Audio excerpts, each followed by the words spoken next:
So, as we're filming this, we are broadcasting to you from a studio about 5 floors up, and the building in which we're located is built on the surface of a planet. Spoiler alert, that's Earth. And if you are like the vast majority of the people alive now, and to be honest, the vast majority of people alive for at least the past few centuries, then you believe that the building is on ultimately a sphere, a 3-dimensional circle.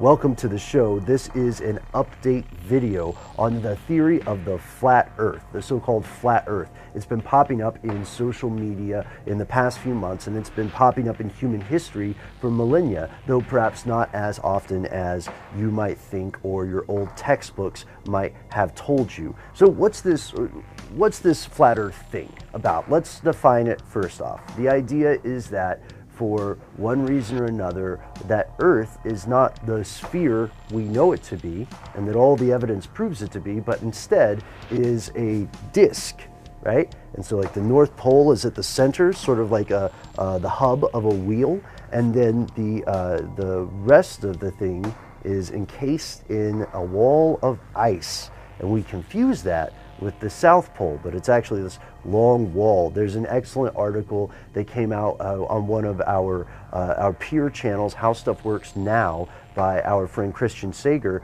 about the age-old argument of the flat Earth. And he has a great line in there where he says, think of the South Pole actually as the wall in Game of Thrones. So that's the basic definition, and we've had a lot of folks write into us on Twitter and Facebook where we're conspiracy stuff. If you want to pause the video and look us up now. We've had so many questions, and from your YouTube comments as well, you know, guys, what's this flat Earth thing? What gives? So we have 4 important things to know, not just about the flat Earth theory, but about the continuing conversation that's occurring today. Number 1. Matt and I did a video on the flat Earth a long time ago, and you can check it out. I will be honest, we had a lot of people who just saw the headline and said, oh my God, rabble, rabble, rabble, rabble, I can't believe that you believe in the flat Earth. And if you're watching this show, you know that we live in a world where people are very comfortable reading the headline of something and then replying to their opinion about the headline. But we did this video so long ago that we wanted to come in with this update and talk about some of the recent things that have occurred regarding this. So number 2, the flat Earth theory became more prominent in national media and global media when entertainers like B.O.B. and Tila Tequila started talking about it in Twitter, sometimes in all caps, which, as you know, lends a lot of credibility, I guess. And B.O.B. in particular was involved with a Twitter beef, a healthy conversation, a spirited discussion with scientist Neil deGrasse Tyson over the shape of the Earth and how so many people could believe it's a sphere.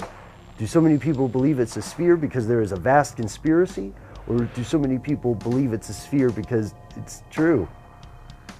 This leads us to an interesting question, which is how much of this propagation of this flat Earth theory on the part of entertainers can be traced to a sincere belief or a marketing ploy. Because let's not forget that people are often in a constant struggle to maintain a spot in the national attention span, to at least be a moat in the public eye. So one of the best ways to accomplish these kind of things is to be controversial. Speaking of belief, number 3, not all the so-called flat earthers agree on the nature of this theory, right? You'll actually find some very interesting articles where people accuse other flat earth proponents of being misinformation, of hiding the truth. Still saying there's a flat earth, but propagating it in a way that ultimately derides the concept or ultimately obfuscates the meaning, right? We see people who could be called geocentrists, which would be the modern version of people who believe that the Earth is the center of the universe, and that in some cases The heavens, the sky, is a firmament, is a dome. Like we're like on the inside of an egg almost, or some sort of spherical object. And while we're here, let's just do a quick recap of some of the things that people who believe in flat Earth point to as evidence.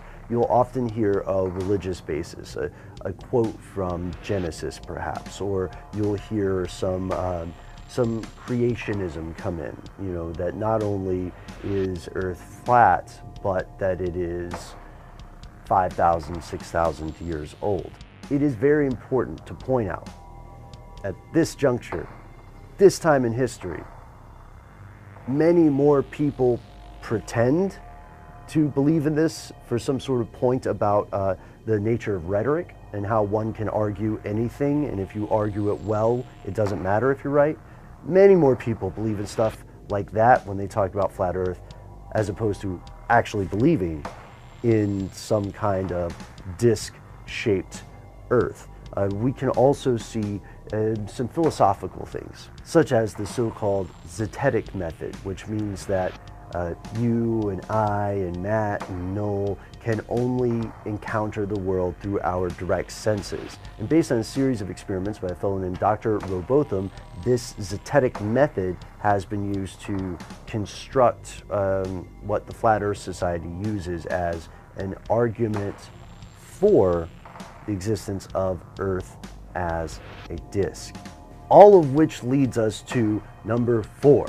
How, and more importantly, why would people participate in some kind of cover-up if this were true? Why would every relevant scientist in history, why would every relevant government in history, why would everyone who has traveled a great deal or circumnavigated the globe say, oh no, it's flat? Are they all mistaken? Is there a small group of people that span generations that are somehow able to bilk everyone else?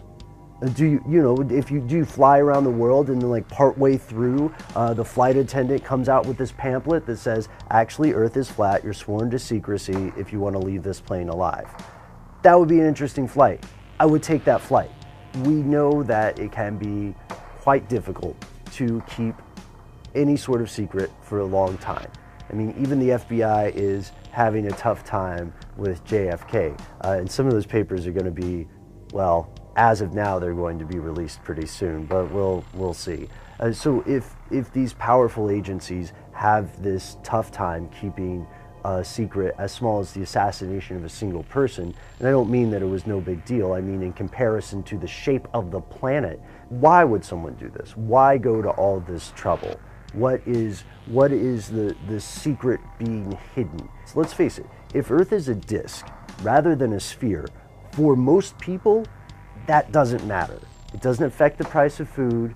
It doesn't affect whether or not someone you have a crush on likes you or dislikes you. And just in a day-to-day thing, it seems somewhat abstract to a lot of people as they go through the hours of their week.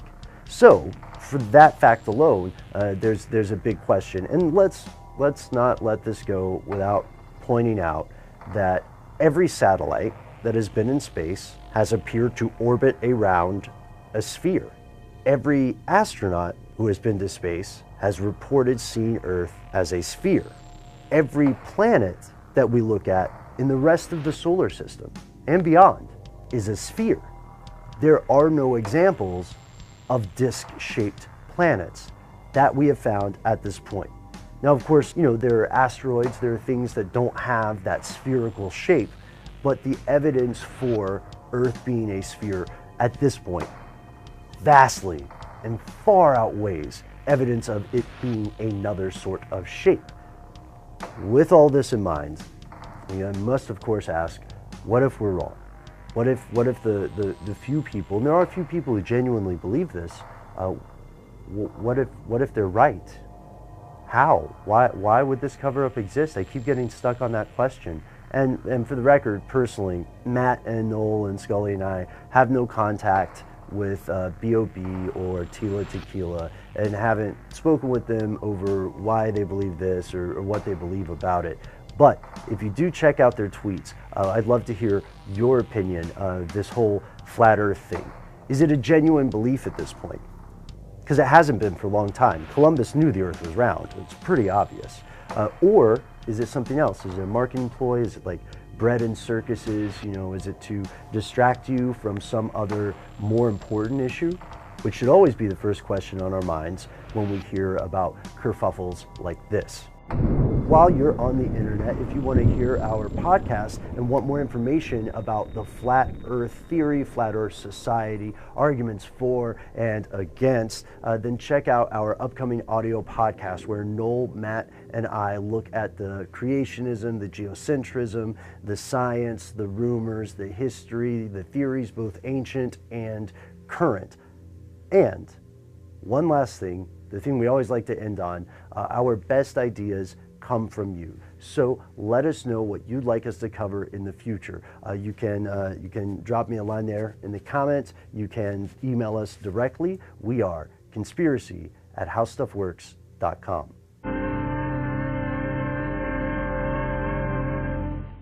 Of a planet. Spoiler alert, that's Earth. And if you are like the vast majority of the people alive now, and to be honest, the vast majority of people alive for at least the past few centuries, then you believe that what's this flat earth thing about? Let's define it first off. The idea is that for one reason or another, that Earth is not the sphere we know it to be, and that all the evidence proves it to be, but instead building is on ultimately a sphere, a three-dimensional circle.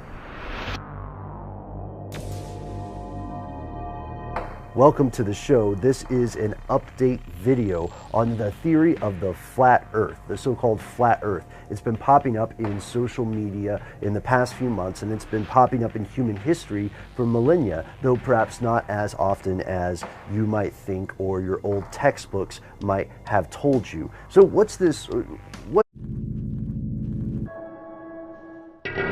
So, as we're filming this, we are broadcasting to you from a studio about 5 floors up, and the building in which we're located is built on the surface